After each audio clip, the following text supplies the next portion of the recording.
본회의 관련해서 법안 말씀드리고 질의응답은 주제 제한 없이 원래 그 사당 교섭단체 대표 간에 합의된 내용은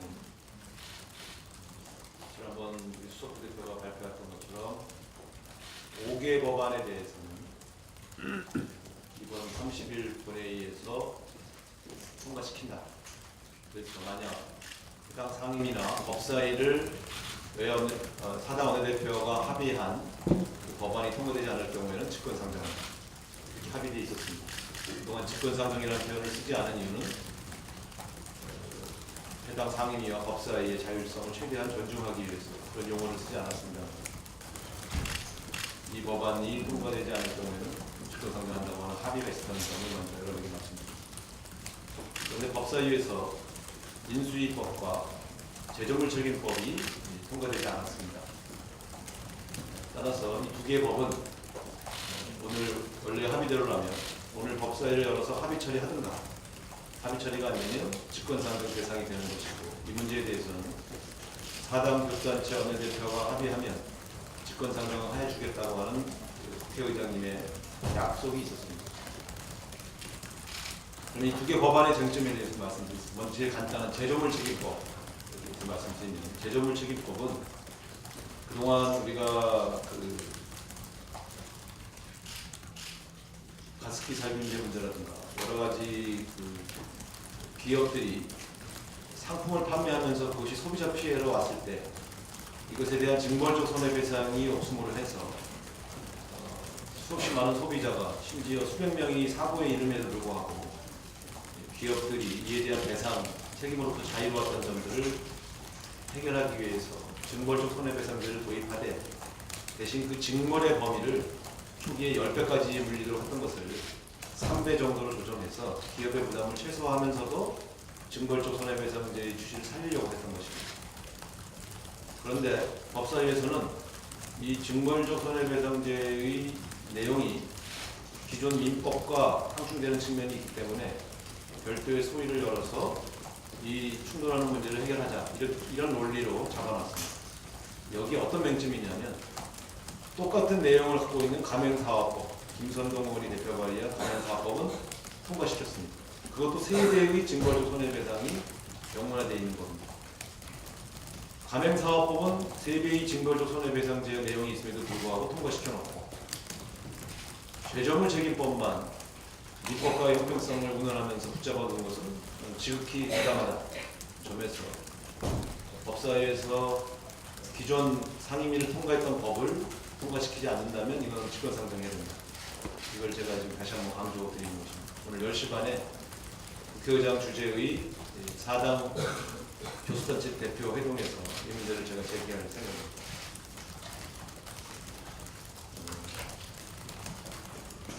이것은 법 내용 사전에 다 알고 있었고, 법사위에서 일부 반대에 직면할 거라는 걸 예견했기 때문에 이 문제에 대해서 원내대표가 이 합의를 존중해달라는 점을 다시 한번 강조하는 바입니다. 두 번째, 인수위법입니다. 이 인수위법은 대통령 거리 선거가 전례 없이 진행됐기 때문에 입법 미비 사항을 해결하기 위해서 추진했던 것입니다. 입법 미비 사항 중에 해결하려고 했던 것은, 현재 인수위법이 대통령 당선인에게만 적용되도록 되어 있는 것을 이번에는 대통령 당선인신 분이 아니라 선거 즉시 대통령 임기가 시작되기 때문에 대통령 당선인뿐만 아니라 대통령에게도, 거리 선거로 당선된 대통령에게도 적용하려고 하는 것입니다. 이것이 본질입니다. 다만 그 기간을 무한정할 수 없기 때문에 대통령 비서실을 조속히 꾸리라고 하는 취지에서 45일 기간을 설정하려고 했던 것입니다. 그런데 이 문제에 대해서 일부에서 위헌 소지가 있다, 이렇게 문제를 제기했습니다. 이 위헌 소지 문제는 이번에 저희가 개정하려고 하는 내용의 본질적인 내용에 대한 위헌 시비가 아니라 국무위원 추천 절차에 정해져 있는 기존 인수위법 자체가 위헌 소지가 있다는 문제입니다. 기존 인수위법에 위헌 소지가 있었다면 진작에 헌법재판소에 위헌 제청을 하면 되는 것이지, 지금 거리선거의 입법 미비사항을 보완하려고 하는 이 입법 절차 자체를 막아야 할 이유가 아니다. 그 점에서 저는 여야 원내대표 합의대로 그 거리선거에 대비하기 위한 입법 미비사항은 보완해놓고 그 법에 명시되어 있는 국무위원 추천 절차의 위헌성 여부는 란문이 있기 때문에 헌법재판소의 심판을 받아보면 되는 문제다. 저는 이렇게 생각합니다. 그동안 이명박 대통령, 박근혜 대통령 때 다 이 법을 적용해서 인수위를 구성해서 그 법에 정해져 있는 추천 절차를 거쳤던 보수 정당들이 이제 와서 이 법이 유연성이 있기 때문에 이번에는 이 법을 처리할 수 없다 라고 주장하는 것은, 저는 이것은 참으로 이해하기가 어렵습니다. 이 문제는 안행위에서 문제제기 됐을 때 안행부 장관, 인사혁신처 장관이 분명히 위헌이 아니라고 주장을 했습니다. 그 이유는 결국 이 문제에 위헌 소지가 있는 법문의 핵심 사항은 국무총리 지명자가 국무위원을 추천한다는 바로 이 조항입니다. 헌법에는 국무총리가 국무위원을 제청하게 되어 있기 때문에 추천 절차를 명시한 것은 헌법에 명시되어 있는 제청이라고 하는 규정을 위반한 것이므로 위헌 소지가 있다, 이렇게 주장하는 것입니다. 이에 대해서 안행부 장관은, 또 인사혁신 장관은 그렇지 않다. 왜냐하면 국무총리가 제청권을 행사하는 시점은 인사청문회가 끝나서 인사청문 결과 보고서가 채택된 이후에 국무총리가 대통령에게 제청을 하기 때문에 그것은 추천과 다른 것이다 라고 주장하고 있습니다. 결국 이 법은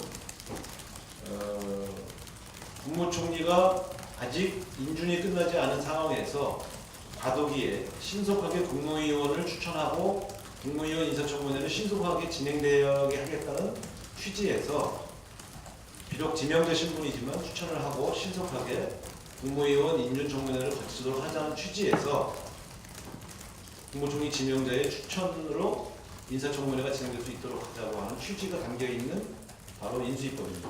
따라서 헌법에 정해져 있는 내각제적 요소인 국무총리의 제청권을 침해하고 있는 것이 아닙니다.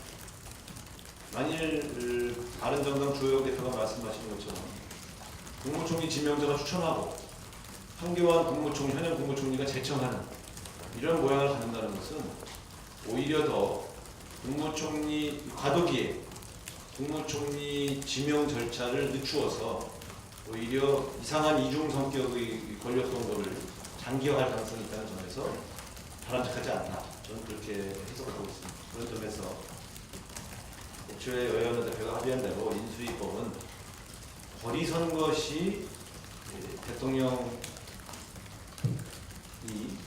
인수위를 꾸릴 수 있도록 그렇게 만들어주는 데에 그치면 되는 문제다라고 주장합니다. 사실은 기존 인수위법도 대통령 취임 이후에 30일간 인수위를 존속할 수 있도록 허용하고 있습니다. 따라서 법 해석상 보면 설사 인수위법을 개정하지 않더라도 대통령 당선되신 분이 취임 직후에 30일 한해서 인수위를 구성하고 운영할 수 있게 되어 있습니다.